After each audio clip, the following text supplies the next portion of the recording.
This video will show you how to register for a class with a co-requisite at Citrus College. Some classes require that you register for a separate class alongside it. These classes are called co-requisites.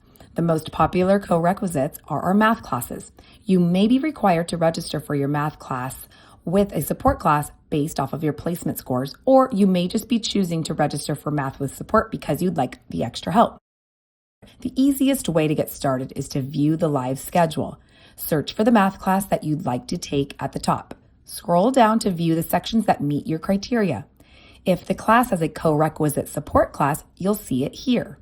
You can click on the course title and it will let you know the day and time that the support class meets. Be sure you're able to attend both sections.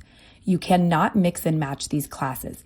Each math class that is being offered with support is uniquely matched up with an individual support class so that you have the same professor and classmates. Let's say that this is the math with support class that I wish to take. I will write down the CRN numbers for both classes. Now it's time to register. Go to the Plan and Register for Classes option from your my.citruscollege.edu homepage. Select Register for Classes and the semester that you're signing up for. Select Enter CRNs from the top.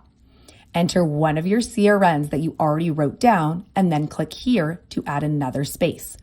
Enter the second CRN and click Add to Summary. You'll see both the original math course and the support class appear in the bottom right corner. Click Submit and you're registered. If you're having any issues with registering for math with support or any other co-requisites, please contact the Counseling and Advisement Center for help.